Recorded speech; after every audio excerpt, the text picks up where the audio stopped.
going to start with onions. Got a pan on medium-high heat as we slowly wait for water to come up to a boil for the actual ziti itself. And I know in the recipe card, it did not call for small onions. However, at Wegmans, when I went yesterday, the small onions were on sale, so I'm using 2. It's not really that hard to do a little bit of math. And I saved about $3. So, not a big deal, but that's Starbucks, you know? Actually, no, that's more like $6 or $7.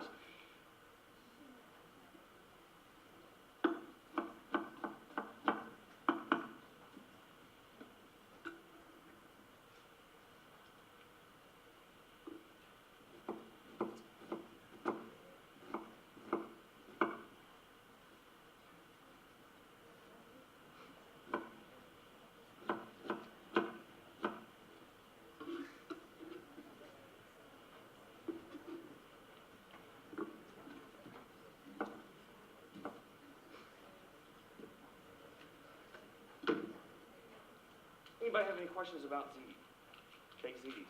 Now this, actually the sauce that I use for this is the same sauce I'd use for a spaghetti, same sauce I'd use in lasagna, all the different ones. So if you take the sauce and just transfer it over to the different dish. And another thing I do a lot of times is I'm a big fan of lamb. Some people like it, some don't. I'll substitute out the ground beef, the ground pork for ground lamb.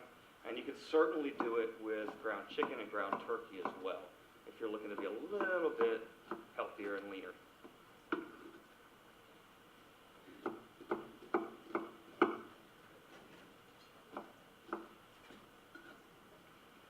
All right, in the pan we've got our onions slowly starting to cook. See, this is why I like gas better than electric. It's a lot faster to heat up and to keep cooking. Going to add a little bit of pepper, a little bit of salt. That would be sugar. And we're going to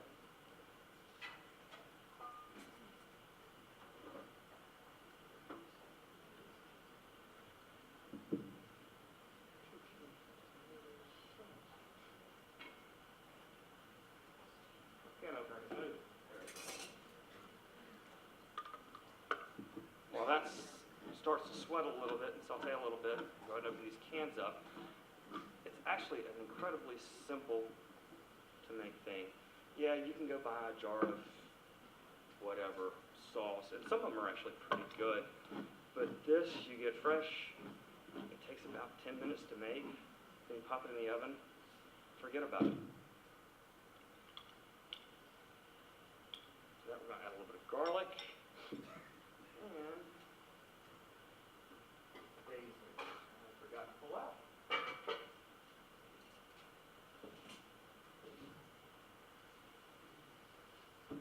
And when you're using herbs, fresh is usually a better choice. Not always available, and it's not always cost effective. But when you're using herbs in any dish, use twice as much fresh as you would for dry. The flavors are much more intensified in the dry, for obvious reasons. The moisture has been pulled out and everything. But typically 2 to 1 on your herbs. Chop that up a little bit.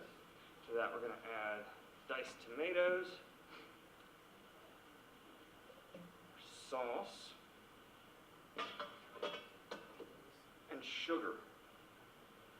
You ever had a pasta sauce that was just really acidic? They didn't balance it out with the sugar.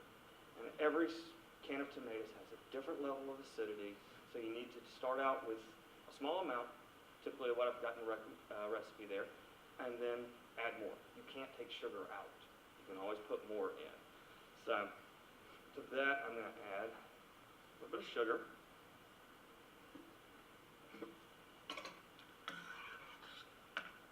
Salt to this. And I'm going to go ahead and add my fresh basil.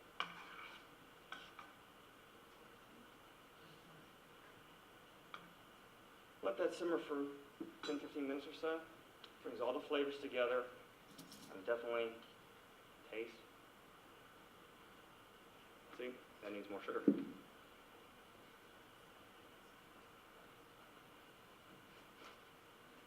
Now, unfortunately,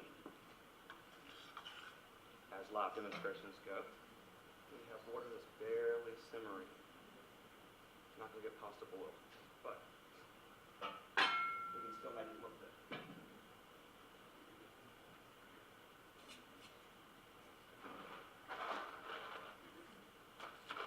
And I know I gave a lot of y'all samples of the shrimp creole up here on the stage. I don't think you want to sample this.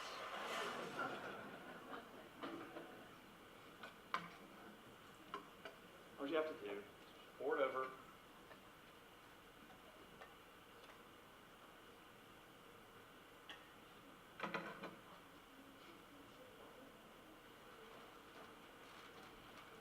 About 3/4 of a pound of cheese, or more, if you like cheese.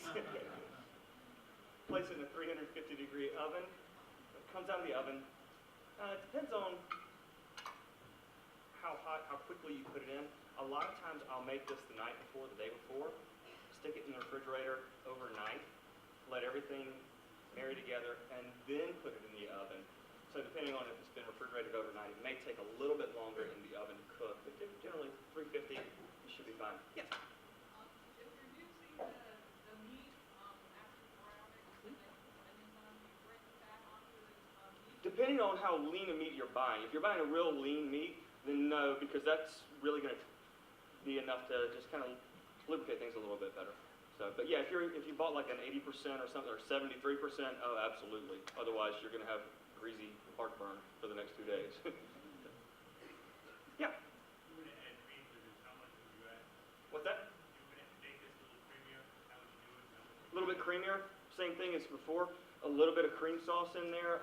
You can do not cream sauce, cream in there into the tomatoes.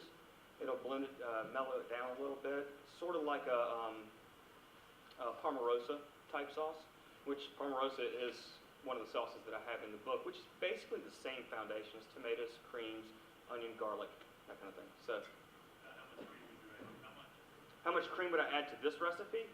I would say probably about half a cup to 3/4 of a cup. Depends on how creamy you really want to go.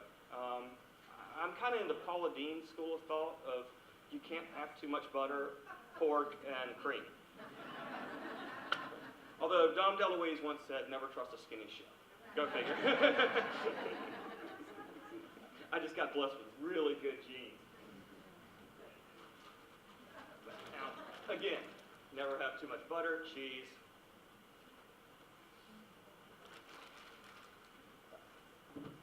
Anybody want to taste? Oh, we got a question. Oh, is that you want to taste? Okay. Well, then come on up here and get a taste. And there's plenty back there in the back.